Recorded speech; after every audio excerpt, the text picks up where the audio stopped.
Hey friends, in this video we're going to talk about file handling in Python, and this is the part 1 of it.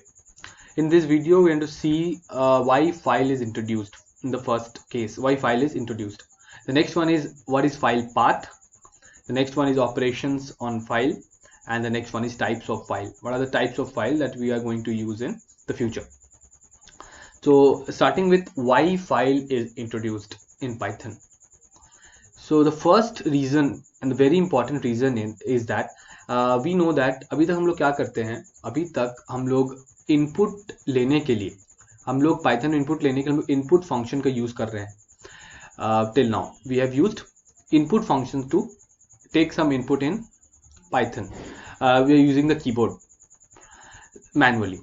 Now this task can be complex. अब ये काम हमारा complex हो सकता है if there are lot amount of data, very high amount of data to be taken as input. So to solve this problem, we have introduced file. What we are going to do is we are going to keep all the data into a file and take or read the data from the file when required. जब भी मेरे को जरूरत पड़ेगा file मेरे को input लेना है, let's say we have 10,000 of data. अब मेरे को इनपुट लेना है एक पर्टिकुलर पाइथन प्रोग्राम के लिए, तो उसे हम क्या करेंगे, फाइल में रख देंगे, एक पर्टिकुलर फाइल में रख देंगे. अब वहां से हम रीड कर लेंगे उस पर्टिकुलर पाइथन प्रोग्राम के लिए. So that is the very first reason why file introduced in Python, due to the complexity of high amount of data while taking input. The next important reason why file is introduced is due to the non-volatile memory or volatile memory that we have. So हम लोग क्या करते हैं, हम लोग जब भी programme को एग्जीक्यूट कर रहे होते हैं while in the terminal, while input output, while taking input or getting some output in the terminal, जब भी हम लोग input output ले रहे होते हैं, सब काम हमारा रैम पे हो रहा होता है. That is our volatile memory. And why, क्यों रैम पे हो रहा होता है? Because RAM is faster as compare to secondary memory like hard disk. So we usually execute our program on RAM. So अब ये कहाँ दिक्कत हो जा रहा है कि जब भी हम लोग प्रोसेस डेटा को प्रोसेस कर ले रहे हैं, अब उसको रख नहीं पा रहे हैं, because obviously we know that RAM में जैसे मेरा कंप्यूटर टर्न ऑफ कर रहे हैं या मेरा जब प्रोग्राम टर्मिनेट हो जा रहा है, उसके बाद हमारा जो भी डेटा है वो लॉस्ट हो जाएगा. सो ये प्रोसेस डेटा को हमको सेफली रखने के लिए हम लोग को फाइल को इंट्रोड्यूस करना पड़ा. Because after using this after getting this process data, we have to keep all this data into a file and shift this file into the secondary memory. And in the future when it requires, we can take that file out from the secondary memory easily, because as we know secondary memory is not volatile. So that is the second reason why we have introduced file in Python. So going to the next topic, that is file path. So what is file path? As we all have seen, हम लोग कहीं ना कहीं जरूर देखे होंगे जब हम लोग अपने डेस्कटॉप या पीसी में काम कर रहे हैं कि कुछ ऐसा यहाँ पर जैसे लिखा हुआ है C program files android and something like this, एक पाथ मिलता है हम लोग को. तो यही हमारा क्या है, फाइल पाथ है. तो फाइल पाथ क्या होता है? It is nothing but where the file is stored into the memory.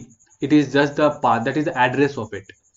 So this is the actual address of the file that we want to retrieve in the future. That is file. तो हम लोग को जब भी कोई file का जरूरत पड़े, उसको हमको आराम से ले पाए, उसका पर्टिकुलर यूनिक एड्रेस हो, वही हमारा फाइल पाथ होता है.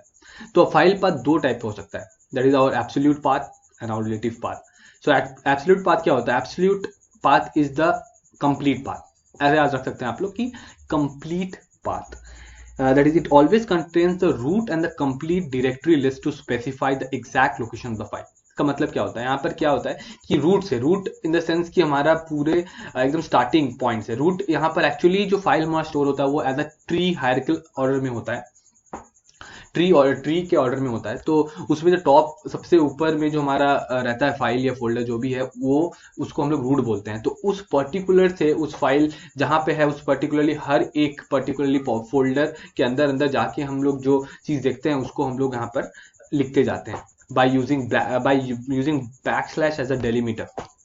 तो यहाँ पर क्या है हमारा एब्सोल्यूट पाथ में, हमारा एकदम स्टार्टिंग से सी से लेके, और लेट्स से हमको बिन जो हमारा फाइल है उसको हमको एक्सेस करना है, तो बिन फाइल तक हमको क्या करना है, पूरा यहाँ से हम जाएंगे और बिन फाइल तक, यहाँ पर ये हमारा एब्सोल्यूट पाथ है, that is the complete path. Relative path क्या होता है, it is a part of the complete path, it is a one part of the complete path which needs to be combined with another path to access file।